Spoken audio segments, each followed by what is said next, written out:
मंत्री जी, माननीय गृह मंत्री जी,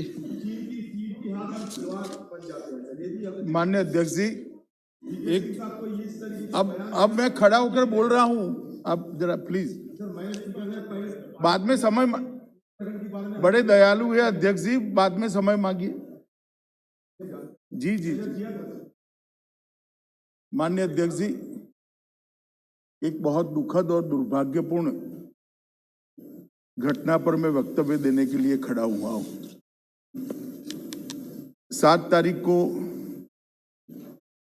उत्तराखंड के चमोली में एक दुर्भाग्यपूर्ण हिंसलखन हुआ और उसके बाद में जो घटनाएं हुई इससे हम सब विदित हैं। माननीय प्रधानमंत्री जी ने उसी दिन इसका संज्ञान लेते हुए सूचनाएं भी दी और राज्य सरकार, केंद्र सरकार के सभी अधिकारी पदाधिकारी से बात भी की और उसी क्षण से हमारे गृह राज्य मंत्री नित्यानंद जी गृह विभाग के कंट्रोल रूम में सतत इस पर नजर बनाए हैं। कल शाम तक की जो फैक्चुअल पोजीशन है, क्योंकि पोजीशन बदलती रहती है, कल शाम तक की 5 बजे की सारे तथ्यों को एक वक्तव्य के रूप में मैं आपकी अनुमति से सदन के सामने रखता हूं। 7 फरवरी 2021 को सुबह लगभग 10 बजे उत्तराखंड के चमोली जिले में अलकनंदा की एक सहायक नदी ऋषि गंगा नदी के ऊपरी जल ग्रहण क्षेत्र में एक हिंसलखन की घटना घटी, जिसके कारण ऋषि गंगा नदी के जलस्तर में अचानक काफी वृद्धि हो गई। ऋषि गंगा नदी के जलस्तर में वृद्धि के कारण एक बाढ़ आई, उससे 13.2 मेगावाट का कार्यरत छोटी जल विद्युत परियोजना बह गई। इस अचानक आई बाढ़ ने निचले क्षेत्र में तपोवन में धौली गंगा नदी पर स्थित एनटीपीसी की निर्माणाधीन 520 मेगावाट की जल विद्युत परियोजना को भी नुकसान पहुंचाया है। उत्तराखंड सरकार ने यह बताया है कि बाढ़ से निचले क्षेत्र में अब कोई खतरा नहीं रह गया है और साथ ही साथ जल स्तर में भी कमी आ रही है।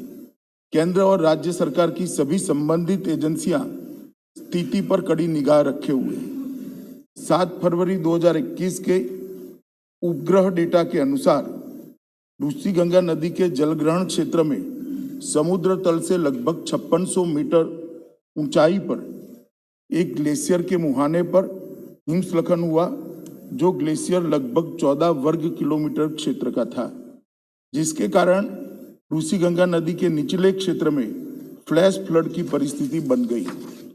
उत्तराखंड सरकार से प्राप्त सूचनाओं के अनुसार अभी तक 20 लोगों की जानें जा चुकी हैं और 6 लोग घायल हैं। प्राप्त जानकारी के अनुसार 197 व्यक्ति लापता है, जिसमें एनटीपीसी के निर्माणाधीन परियोजना के 139 व्यक्ति, ऋषि गंगा कार्यरत परियोजना के 46 व्यक्ति और 12 ग्रामीण शामिल हैं। राज्य सरकार ने यह सूचना विभिन्न स्रोतों के माध्यम से इकट्ठा कर दी है, जिसमें परिवर्तन संभव है। एनटीपीसी परियोजना के 12 व्यक्तियों को एक टनल के अंदर से सुरक्षित बचा लिया गया है। ऋषि गंगा परियोजना के भी 15 व्यक्तियों को घटना के समय ही सुरक्षित बचा लिया गया है। एनटीपीसी परियोजना की एक दूसरी टनल में लगभग 25 से 35 लोगों को फंसे होने का अनुमान है। इस टनल में फंसे लोगों को सुरक्षित निकालने हेतु बचाव अभियान युद्ध स्तर पर अहर्निश जारी है। साथ ही साथ लापता व्यक्तियों को ढूंढने का कार्य भी बड़े पैमाने पर किया जा रहा है। राज्य सरकार ने जान गंवाने वालों के परिजनों के लिए 4 लाख रुपए की सहायता की घोषणा की है। घटनास्थल के नजीक 13 छोटे गांव एक पुल से जुड़े हुए थे। पुल बह जाने के कारण संपर्क कट गया है। इन गांवों के लिए रसद और जरूरी मेडिकल सामान हेलीकॉप्टर द्वारा लगातार पहुंचाया जा रहा है। केंद्र सरकार द्वारा स्थिति की निगरानी उच्चतम स्तर पर की जा रही है। माननीय प्रधानमंत्री जी स्वयं स्थिति पर गहरी निगाह रखे हुए हैं। गृह मंत्रालय के दोनों कंट्रोल रूम द्वारा स्थिति पर 24 घंटे नजर रखी जा रही है। और राज्य को हर संभव सहायता मुहैया की जा रही है। विद्युत मंत्रालय के माननीय राज्य मंत्री स्वतंत्र प्रभार ने घटनास्थल का दौरा किया और चल रहे राहत एवं बचाव कार्य का भी जायजा लिया है। आईटीबीपी ने अपना कंट्रोल रूम स्थापित किया है और उनके 450 जवान सभी जरूरी साजो सामान के साथ घटनास्थल पर राहत और बचाव अभियान में लगे हुए हैं। एनडीआरएफ की 5 टीमें घटनास्थल पर पहुंच चुकी है और राहत और बचाव अभियान में लगी हैं। आर्मी की 8 टीमें, जिसमें एक ईटीएफ इंजीनियरिंग टास्क फोर्स भी शामिल है, घटनास्थल पर बचाव कार्य कर रही है। एक मेडिकल कॉलम, 2 एम्बुलेंस भी घटनास्थल पर तैनात है। नेवी की एक गोताखोर टीम भी घटनास्थल पर बचाव कार्य में के लिए पहुंच चुकी है। एयरफोर्स के 5 हेलीकॉप्टरों को भी इस कार्य में लगाया गया है। जोशीमठ में भी एक आर्मी का कंट्रोल रूम स्थापित किया गया है। घटनास्थल पर विपरीत परिस्थिति में भी घटना के बाद से ही लगातार राहत और बचाव कार्य जारी है।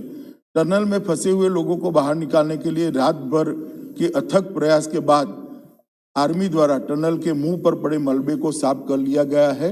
हमारे लोग काफी अंदर तक पहुंच चुके हैं। केंद्रीय जल आयोग को जो कर्मचारी अलकनंदा और गंगा बेसिन हरिद्वार तक में कार्यरत है, उनको अलर्ट पर रखा गया है। सशस्त्र सीमा बल की एक टीम भी घटनास्थल पर पहुंच चुकी है। डीआरडीओ की एक टीम भी हिमस्खलन की निगरानी कर रही है, जो घटनास्थल पर पहुंच चुकी है। एनटीपीसी के सीएमडी भी घटनास्थल पर पहुंच चुके हैं। नेशनल क्राइसिस मैनेजमेंट कमेटी की मीटिंग दिनांक 7 फरवरी को ही 4:30 बजे कैबिनेट सचिव की अध्यक्षता में हुई, जिसमें सभी संबंधित एजेंसियों को समन्वय के साथ कार्य करने और राज्य प्रशासन को सभी जरूरी सहायता उपलब्ध कराने का निर्देश दिया गया है।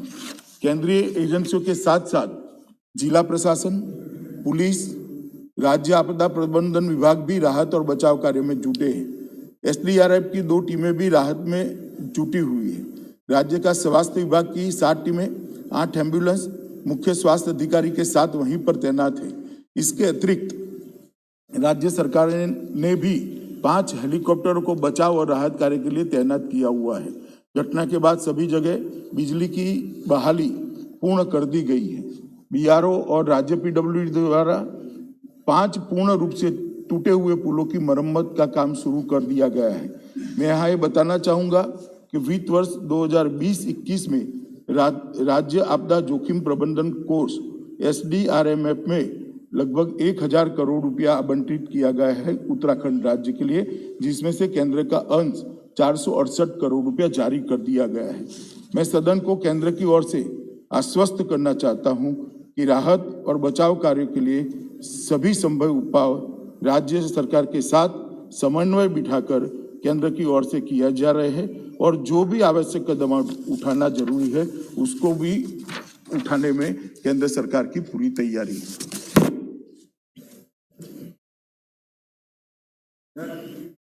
उत्तराखंड के चमोली